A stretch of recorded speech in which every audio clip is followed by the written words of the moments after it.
যদি চোরকে চোর বললে, ডাকাতকে ডাকাত বললে, খুনিকে খুনি বললে, ধর্ষককে ধর্ষক বললে অপরাধ না হয়, তাহলে আল্লাহর বিরুদ্ধে যে অবস্থান নিয়েছে, কোরআনের বিরুদ্ধে যে অবস্থান নিয়েছে, আল্লাহর প্রেরিত আসমানি কিতাব এবং রাসূলদের বিরুদ্ধে যে অবস্থান নিয়েছে, বিদ্বেষপূর্ণ বক্তব্য দিয়েছে, মন্তব্য করেছে, লেখালেখি করেছে, তাকে আমরা কাফের, মুশরিক অথবা মুরতাদ বললে সেটা অপরাধ হবে কোন লজিকে বা কোন যুক্তিতে? আসসালামু আলাইকুম রহমতুল্লাহি ওবারাকাতুহু। সম্মানিত দর্শকবৃন্দ, সম্প্রতি আপনারা হয়তো লক্ষ্য করেছেন বেগম রোকেয়ার ইসলাম বিদ্বেষী মন্তব্য, আল্লাহ রাসূল সাল্লাল্লাহু আলাইহি ওয়াসাল্লাম এবং ঈসা আলাইহিস সালাতু ওয়াসসালাম সহ সমস্ত নবী পয়গম্বরগণকে নিয়ে যে বিষোদ্গার এবং বিদ্বেষপূর্ণ মন্তব্য, ধর্মের প্রতি বিদ্বেষ এবং ধর্মাদ্রোহিতার সূত্রে রাজশাহী বিশ্ববিদ্যালয়ের একজন শিক্ষক তাকে মুরতাদ ও কাফের অভিহিত করে পোস্ট করেছেন। আর এ নিয়ে মিডিয়া চলছে আলোচনা সমালোচনা।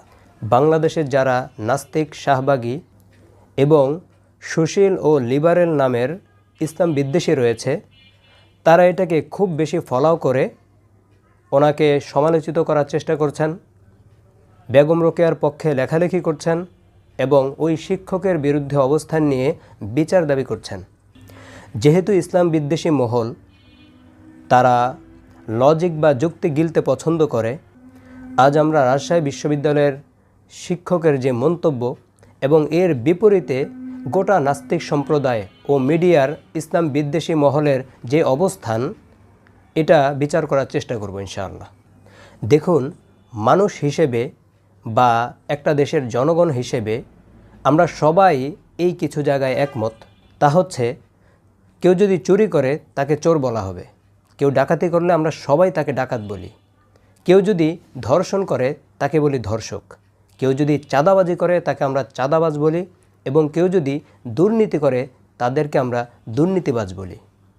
কেউ যদি যুদ্ধের বিরুদ্ধে অবস্থান নেয়, দেশের স্বার্থের বাইরে গিয়ে ভিনদেশি এজেন্ডা বাস্তবায়নের জন্য যুদ্ধের বিরুদ্ধে অবস্থান নেয়, তাদেরকে আমরা যুদ্ধাপরাধী বলি। এগুলো আমাদের কাছে খুবই কমন বিষয়। কেউ যদি রাষ্ট্রের ন্যায় নীতি এবং রাষ্ট্রের ভালো কোনো কাজের বিপরীতে অবস্থান নেয়, বিদ্রোহ করে, তাকে আমরা রাষ্ট্রদ্রোহী বলি। অতএব যেই কোনো ব্যক্তি যেই কোনো অন্যায়ের কারণে তাকে আমরা সেই অন্যায়ের সূত্রে একটা ট্যাগ দেই বা ওই অন্যায় দ্বারা তাকে চিহ্নিত করি, এটা আমাদের স্বাভাবিক একটা বিষয়। এ ব্যাপারে ব্যক্তি আস্তিক হোক অথবা নাস্তিক, ব্যক্তি ধর্মকে পছন্দ করুক অথবা না করুক, ব্যক্তি মুসলিম হোক অথবা সে অমুসলিম, যে কেউ যে কোনো সেক্টরের হোক না কেন, সে ব্যক্তি শিক্ষিত হতে পারে অথবা পড়াশোনা না জানা ব্যক্তি হতে পারে। সবাই আমরা একমত যে ব্যক্তি কোনো অপরাধ করলে ওই অপরাধের সূত্রে তাকে আমরা ট্যাগ দিতে পারি বা চিহ্নিত করতে পারি। তাই এই সকল বুদ্ধিজীবী, সুশীল, লিবারেল নামের নাস্তিক ও ইসলাম বিদ্বেষী সম্প্রদায়ের কাছে আমার প্রশ্ন, যে ব্যক্তি আল্লাহর বিরুদ্ধে অবস্থান নেয়, যে ব্যক্তি আল্লাহ রাসূল সাল্লাল্লাহু আলাইহি ওয়াসাল্লামের অর্থাৎ আল্লাহ প্রেরিত দূত বা রাসূলের বিরুদ্ধে অবস্থান নেয়, আল্লাহর রাসূলদের বিরুদ্ধে বিষোদ্গার করে, কোরআনের বিরুদ্ধে বিষোদ্গার করে, আসমানি কিতাব যে স্রষ্টা পাঠিয়েছেন সেই আসমানি কিতাবগুলোকে তারা অস্বীকার করে মানবরচিত কিতাব বলে দেয় এবং যা তা মন্তব্য করে, মানুষকে সেই দিকে আহ্বান করে, তাহলে এই ব্যক্তির খোদার বিরুদ্ধে, খোদার প্রেরিত রাসূল এবং আসমানি কিতাবের বিরুদ্ধে, খোদার প্রেরিত দিন ও জীবন ব্যবস্থার বিরুদ্ধে অবস্থান নেয়া এবং তা নিয়ে যা তা মন্তব্য করা, উপহাস করা, নিজের বিদ্বেষ ঝাড়ার কারণে আমরা তাকে শরীয়তের দৃষ্টিকোণ থেকে সে যে ইমানের গণ্ডি থেকে বেরিয়ে বেঈমান হয়ে গিয়েছে, সে যে ইসলাম থেকে বেরিয়ে কাফের হয়ে গিয়েছে, মুরতাদ হয়ে গিয়েছে, এটা স্পষ্ট করে দেয়া এবং তাকে সেই হিসেবে মুরতাদ বা কাফের বলে অভিহিত করা, সেটা প্রকাশ করা, এটা কি অন্যায়? যদি চোরকে চোর বললে, ডাকাতকে ডাকাত বললে, খুনিকে খুনি বললে, ধর্ষককে ধর্ষক বললে অপরাধ না হয়, তাহলে আল্লাহর বিরুদ্ধে যে অবস্থান নিয়েছে, কোরআনের বিরুদ্ধে যে অবস্থান নিয়েছে, আল্লাহর প্রেরিত আসমানি কিতাব এবং রাসূলদের বিরুদ্ধে যে অবস্থান নিয়েছে, বিদ্বেষপূর্ণ বক্তব্য দিয়েছে, মন্তব্য করেছে, লেখালেখি করেছে, তাকে আমরা কাফের, মুশরিক অথবা মুরতাদ বললে সেটা অপরাধ হবে কোন লজিকে বা কোন যুক্তিতে? প্রিয় ভাইয়ারা আমার, আসল কথা হচ্ছে এখানে মূল সমস্যা একটাই।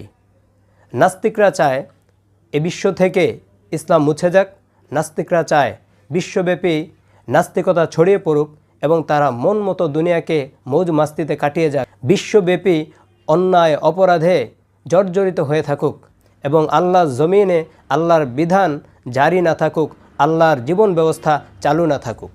এজন্য তারা যেভাবে সব সময় ইসলামের বিরুদ্ধে লেগে থাকে, মাঠ পর্যায়ে কাজ করার জন্য তারা যেমন লোক তৈরি করে দিয়েছে, তাদের অন্যতম হচ্ছে বেগম রোকেয়া, যার মাধ্যমে তাদের সফলতা হচ্ছে মুসলিম নারীকে ঘর থেকে রাস্তায় বের করে আনতে পেরেছে, ইসলামের বিরুদ্ধে তাদেরকে দাঁড় করাতে পেরেছে, কোরআন হাদিসের বিরুদ্ধে অবস্থান নেয়ার জন্য তাদেরকে প্রস্তুত করতে পেরেছে।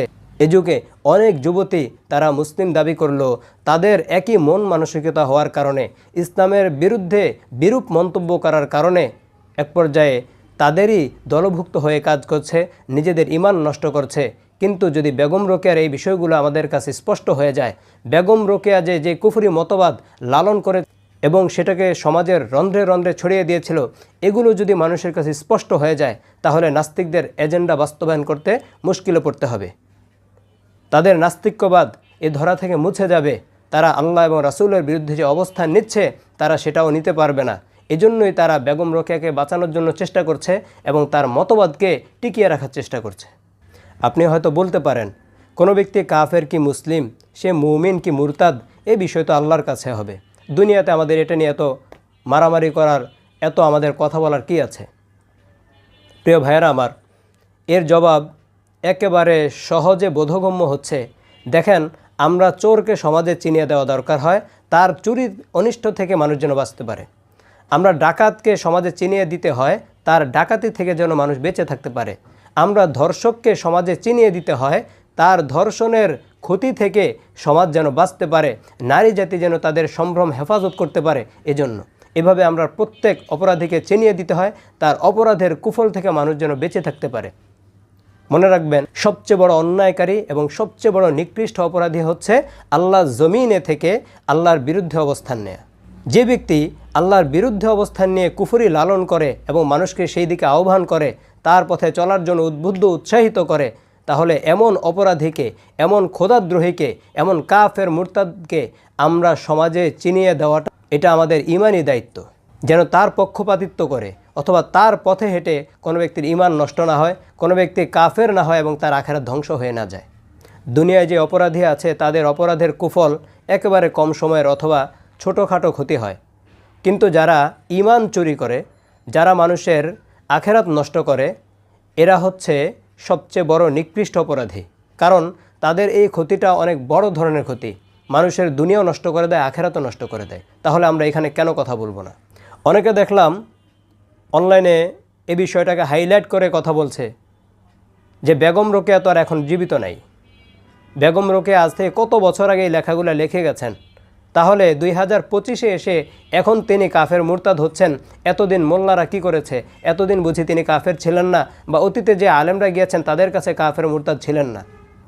এর জবাবে বলবো, দেখুন, বেগম রোকেয়া যখন এই মতবাদ প্রতিষ্ঠা করার জন্য লেখালেখি করেছে এবং কাজ করেছে, তখনকার ওলামায়ে কেরাম তার লেখা এত একটা পড়েন নাই, পড়ার কথাও না। তখনকার লেখিকা হিসেবে সে যা লিখেছে, ওলামায়ে কেরাম কোরআন হাদিস নিয়ে ছিলেন বা ভালো লেখকদের বই পড়তেন, যা প্রয়োজনীয় মনে হতো তা তারা পড়তেন, সেখানে সময় দিতেন। তারা তো যার তার লেখা পড়েন না। তখনকার সময়ে কোথাকার বেগম রোকেয়া কী লিখছেন তারা সেটা দেখারও প্রয়োজন বোধ করেন নাই। তারা প্রত্যেকের বই খুলে খুলে তো সেখানে যাচাই করেন নাই। এজন্য ব্যাপকভাবে ওলামায়ে কেরাম বেগম রোকেয়াকে নিয়ে কথাও বলার প্রয়োজন পড়ে নাই। আর অল্প কিছু ওলামায়ে কেরাম যাদের সামনে লেখাগুলো পড়েছে, কিন্তু প্রাথমিক অবস্থা হওয়ার কারণে খুব বেশি হাইলাইট করে, ফলাও করে, তাকে মেনশন করে কথা বলে সেগুলোকে প্রকাশ করেন নাই। কারণ হচ্ছে, যেই কোনো ফিতনার ক্ষেত্রে এটা একটা হিকমতের অন্তর্ভুক্ত যে এটাকে যত কম আলোচনা করা যায় ততই ভালো। কারণ না হয় নিজেরা না চাইতে সেটাকে আরও প্রচার করা হয়। তো তখনকার অবস্থাটা এমন ছিল, এটা শুরু অবস্থা ছিল, আলোচনা করলে আরও বেশি ছড়িয়ে পড়বে এর মহামারী। অতএব খুব বেশি ফলাও করে আলোচনার দরকার নেই, নাম মেনশন করার দরকার নেই। এজন্য ওলামায়ে কেরাম তখন আমভাবে কারো নাম উচ্চারণ না করে যেই বিষয়গুলো ইসলামের বিরুদ্ধে ছিল, যে বিষয়গুলো কোরআনের বিরুদ্ধে ছিল, যা ঈমান এবং আমলের জন্য সাংঘর্ষিক, নিজের ঈমান আখিরাতের জন্য ক্ষতিকর, এমন বিষয়গুলোকে বাছাই করে তারা ব্যাপকভাবে কথা বলেছেন, কোনো ব্যক্তির নাম উল্লেখ করেননি। তাই তাদের আলোচনা বেগম রোকেয়ার যে বিষয়গুলো ছিল এগুলো চলে এসেছে, যদিও বা সেখানে নাম তারা উল্লেখ করেননি। এখন তাহলে এত ফলাও করে, এত হাইলাইট করে কেন তার নাম মেনশন করে আমরা কথা বলছি? কারণ বিষয়টা স্পষ্ট।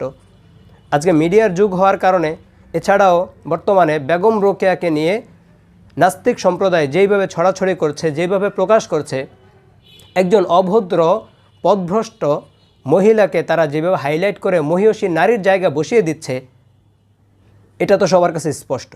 এখন আর এগুলো গোপন বা আড়াল করার কিছু নাই।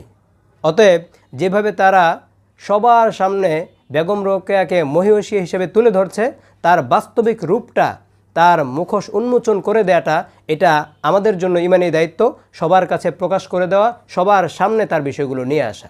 এজন্যই অতীতে খুব বেশি তাকে নিয়ে আলোচনা সমালোচনা না করার প্রয়োজন পড়লেও এত ব্যাপকভাবে বর্তমানে এটার প্রয়োজন দেখা দিয়েছে।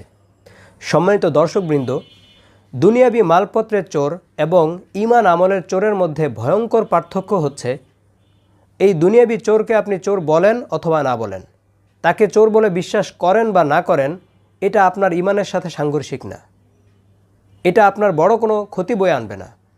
কিন্তু যারা ঈমান চোর, যারা কাফের মুরতাদ, এর বিধান হচ্ছে যদি কোনো ব্যক্তি স্পষ্টভাবে কাফের হয়ে যায়, তাহলে আপনি তাকে কাফের বলা, কাফের বিশ্বাস করাটাও আপনার ঈমান টিকিয়ে রাখার জন্য জরুরি। আপনি যদি সুস্পষ্ট কুফরি প্রমাণিত হওয়ার পরেও কাউকে যদি কাফের না মনে করেন, কাফের না বিশ্বাস করেন, তার মানে আপনিও তার সাথে মৌন সমর্থন দিলেন। অতএব আপনিও কুফরিতে ঢুকে গেলেন, আপনার ঈমান নষ্ট করে ফেললেন। সহজ করে বললে, কাফেরকে কাফের বলা, কাফেরকে কাফের বিশ্বাস করাও এটা ঈমানের অংশ। আপনি যদি কাফেরকে কাফের না বলেন, কাফেরকে কাফের বলে বিশ্বাস না করেন, তাহলে আপনার ঈমান নষ্ট হয়ে যাবে, আপনিও কাফের হয়ে যাবেন। অতএব বেগম রোকেয়াকে যেহেতু খুব হাইলাইট করে এখন মহিষী নারীর জায়গা বসানো হচ্ছে, সে যে কুফরি মতবাদ লালন করত, সে যে ইসলাম বিদ্বেষী কাফের মুরতাদ ছিল, এটা মানুষের কাছে স্পষ্ট করে দেয়। এজন্য জরুরি যেন মানুষের ঈমান বাঁচে, মানুষ যেন সে যে কাফের মুরতাদ ছিল সেটা জানতে পারে, সেটা বিশ্বাস করে নিজেদের ঈমান যেন তারা বাঁচিয়ে রাখতে পারে, তার পথে হেঁটে নিজেদের ঈমান আমল আখিরাত যেন নষ্ট না করে। আপনারা দেখতে পেয়েছেন গত ভিডিওতে আমি তার বক্তব্যগুলোকে উদ্ধৃতি সহ তুলে ধরেছি। কত জঘন্য, কত মারাত্মক ভয়াবহ কথাবার্তা তিনি বলেছেন, যেগুলোর পর তার ঈমান নষ্ট হয়ে যাওয়ার ব্যাপারে, কাফের মুরতাদ হয়ে যাওয়ার ব্যাপারে কোনো ধরনের সংশয়, সন্দেহ, ধোঁয়াশা কিচ্ছু নেই। এরপরও যে ব্যক্তি তার পক্ষে অবস্থান নেবে, সে আল্লাহকে ভয় করা উচিত, সে আখিরাতকে ভয় করা উচিত। যার দিলে আল্লাহ এবং রাসূলের ভালোবাসা আছে, সে কখনো বেগম রোকেয়া এবং তার মতবাদের সাপোর্টার হতে পারে না। আর যার মনে বেগম রোকেয়া ও তার মতবাদের জন্য মায়া কান্না আছে, সে কখনো আল্লাহর প্রকৃত বান্দা এবং আল্লাহ রাসূল সাল্লাল্লাহু আলাইহি ওয়াসাল্লামের উম্মত, মুসলিম, মুমিন হতে পারে না। আল্লাহর ভালোবাসাকে প্রাধান্য যে দিয়ে তার এই কুফরি মতবাদকে লাথি দিয়ে ফেলে দিতে পারবে, সেই হচ্ছে প্রকৃত মুসলিম মুমিন। আর যে ব্যক্তি তার কুফরি মতবাদ লালন করে আল্লাহ এবং রাসূলকে মাইনাস করার চেষ্টা করবে, সে ঈমান থেকে, ইসলাম থেকে মাইনাস হয়ে যাবে, সেই ক্ষতিগ্রস্ত হবে। তাই আমরা আমাদের জায়গা থেকে আপনাদের কাছে পৌঁছে দিয়ে দায়িত্ব পালন করলাম। আপনারা আপনাদের ঈমান হেফাজত করবেন কি করবেন না, আপনারা আপনাদের আখিরাতকে বাঁচাবেন কি বাঁচাবেন না, সেটা পুরোটাই আপনাদের উপর নির্ভর করে। আল্লাহ তাআলা আমাদেরকে হক বোঝার তৌফিক দান করেন, বাতিলকেও চিনে তা থেকে বেঁচে থাকার তৌফিক দান করেন। ওমা আলাইনা ইল্লাল বালাগ। আসসালামু আলাইকুম ওয়া রাহমাতুল্লাহি ওয়া বারাকাতুহু।